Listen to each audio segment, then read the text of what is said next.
Bonjour à toutes, bonjour à tous, bienvenue sur Radio M. Dans l'actualité de ce dimanche, le procès en appel de Nabil Mellah, patron du groupe pharmaceutique Mérinal, devrait se tenir ce dimanche à la cour d'Alger. Nabil Mellah est en détention préventive depuis 9 mois. Il a été condamné le 31 juillet dernier en première instance à 4 ans de prison ferme par le tribunal de Sidi Mohamed pour infraction à la législation des mouvements de capitaux et blanchiment d'argent au terme d'un procès surréaliste marqué par la non-prise en compte du rapport d'expertise et l'absence des représentants de la pharmacie centrale des hôpitaux et une conduite de l'audience impréparée pour le jugement d'une affaire supposée commerciale. Les avocats de la défense espèrent la présence des représentants de PCH et surtout la prise en compte du rapport d'expertise qui blanchit Nabil Mellah et la filiale Vapopharm des accusations liées à l'exécution du contrat avec PCH. La cour de Chlef a condamné ce dimanche le militant politique Rachid Nekez à 6 mois de prison ferme. L'avocat Abdelkader Chouhra et l'infirmier Hamza Jabari ont été condamnés à leur tour à 2 mois avec sursis. Rachid Nekez, qui est en détention préventive, devrait retrouver sa liberté le 14 novembre prochain. Les 3 inculpés ont été arrêtés le 15 mai dernier pour avoir organisé un rassemblement devant la prison de Chlef pour réclamer la libération des détenus d'opinion.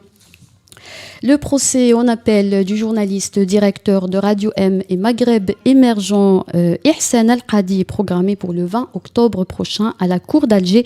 Le procès a été renvoyé pour absence du prévenu ce dimanche à son procès, notant que les avocats de la défense et l'intéressé n'ont pas été informés de la date de ce procès qui devait se tenir ce 9 octobre. Ihsan Al-Qadi a été condamné en première instance à 6 mois de prison suite à une plainte déposée par le ministère de la Communication. Un foyer de la grippe aviaire a été découvert dans une ferme dans la commune d'El Galb Al-Kibir à Médéa. Le virus H5N1 hautement pathogène a été annoncé vendredi par l'Organisation mondiale de la santé animale. Cette grippe a détruit près de 4000 oiseaux. 1700 oiseaux restants de l'élevage ont été abattus selon la même organisation qui cite un rapport des autorités sanitaires algériennes. La même organisation signale d'autres foyers de la grippe aviaire dans d'autres pays, à savoir la Belgique, la Norvège et la Russie. La première ministre française Elisabeth Borne arrive à Alger ce dimanche accompagnée d'une importante délégation composée de 16 ministres et des hommes d'affaires pour participer au 5e comité intergouvernemental de haut niveau à Alger. Cette visite sera consacrée principalement à la coopération économique et la jeunesse.